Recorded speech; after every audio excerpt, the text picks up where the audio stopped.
예, 이번 시간에 우리 이제 개정세법에 대한 내용 지난 시간에 확인했고 이제 연말정산에 대한 기본적인 개념들을 한번 정리를 해보도록 하겠습니다. 자, 우리 그러니까 교재 화면 내용은 이제 우리 위에 보면 이제 교재 페이지가 있습니다. 그래서 혹시라도 교재를 가지고 계신 분들은 페이지를 통해서 잘 따라오시면 좋을 것 같고요. 앞에 보이는 모든 내용은 우리 교재에 전부 내용이 다 들어 있습니다. 표라든가 이런 부분들은 교재 내용하고 다른 거는 거의 없기 때문에 교재를 통해서 확인하셔도 좋고 앞에 화면을 통해서 확인하셔도 좋습니다.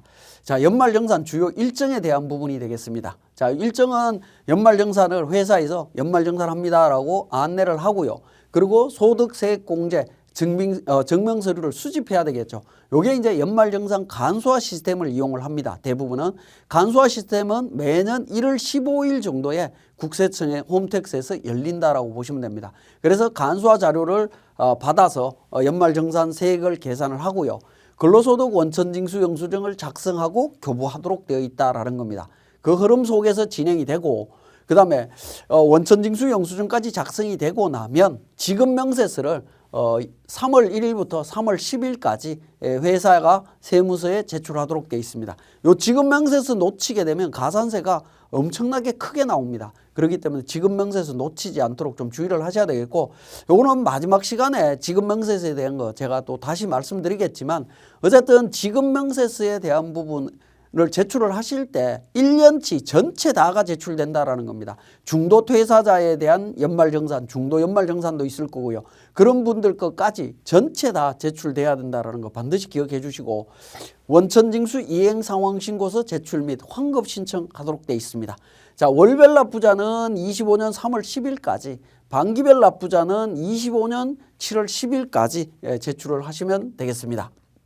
그리고 연말정산 환급금 수령과 관련되는 부분이 되겠는데 대부분은 한 3월 말 정도에 환급금이 나올 겁니다. 세무서가 회사로부터 회사로 환급을 해주게 되고 그 환급금 받은 부분을 직원한테 회사에서 직원한테 나눠주시면 된다라는 겁니다.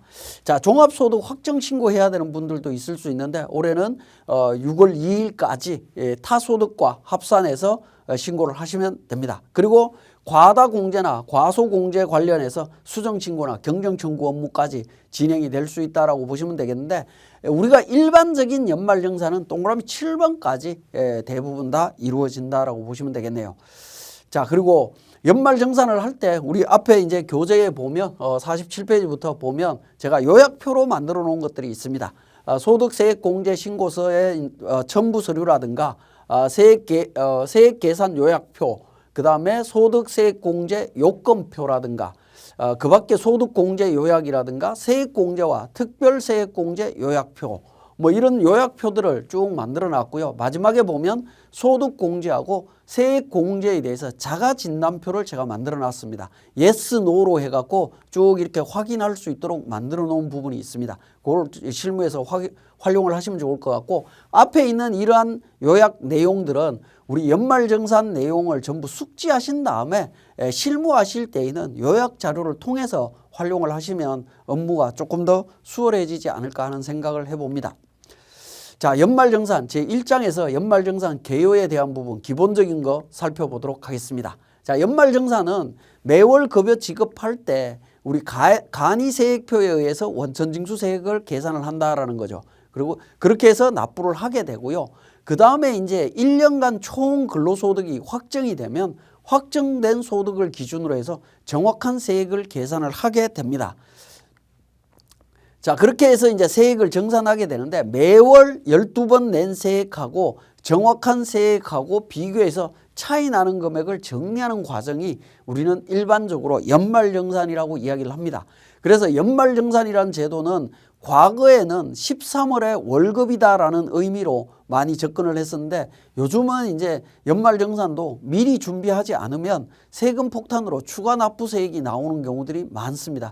그래서 연말정산에 대해서는 항상 관심을 갖고 내가 세액공제나 소득공제를 더 받을 수 있는 조건들이 뭔지 그걸 어떻게 준비해야 되는지를 미리미리 체크를 하셔야 됩니다. 자, 연말정산 의무자는 누구냐라는 건데 계속 근로자의 경우에는 당해 연도에 다음 연도 2월분 근로소득을 지급하는 자가 되겠습니다.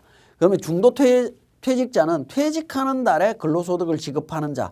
결과론적으로 뭐냐면 연말정산은 회사가 한다라고 생각을 하시면 됩니다. 2월달 월급 주는 사람이 마지막에 월급 주는 사람이 하는 거다라고 보시면 되겠고, 연말정산한 후에 근로소득을 추가로 지급하면 어떻게 되느냐라는 건데, 추가로 지급하는 때에 연말정산을 다시 진행을 합니다. 자, 24년도 연말정산 다 끝났는데 24년도 급여를 추가로 또 주면 그때 연말정산 다시 하시면 된다라는 겁니다. 그런 일은 크게 없지만 그러니까 이론적으로는 내용이 있습니다. 자, 특수한 경우 합병했을 때, 전환했을 때, 사업 양수도 했을 때 연말정산 누가 할 거냐라는 부분인데, 합병의 경우에는 합병법인이 법인으로 전환했을 때에는 개인사업자와 법인 것까지 한꺼번에 법인에서 진행을 하시면 되겠고요.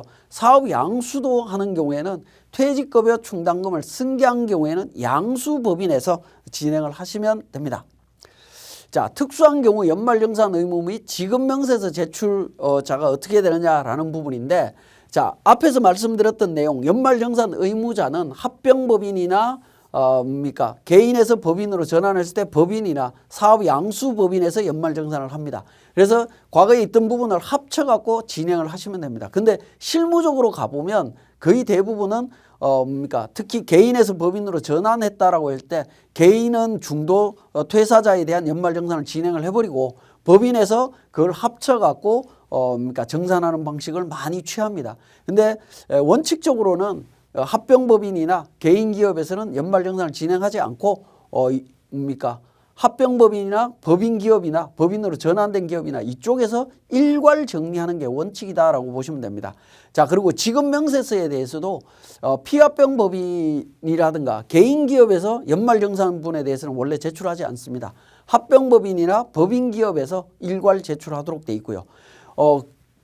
합병되기 이전에 중도퇴사자가 있었다라고 하면 그 중도퇴사자에 대한 부분은 피합병법인에서 제출하기는 합니다. 자, 이 부분도 표로서 잘 정리를 해주시고, 자, 연말정산 시기에 대한 부분입니다. 월별 납부자, 반기별 납부자 여부와 상관없이 25년 2월달 근로소득을 지급할 때 연말정산합니다. 2월분 급여 줄 때 한다라는 겁니다. 그러면 2월달 급여를 미지급했거나 2월달 급여가 없으면 어떻게 할 거냐라는 건데, 2월 말일에 연말정산을 진행한다라는 거죠. 그래서 연말정산 시기는 무조건 2월달이다라고 기억을 하시면 됩니다. 자, 다음 연도 2월 말까지 연말정산을 진행하시면 된다라는 거고요. 자, 이번 시간에 여기까지 진행을 하도록 하겠습니다.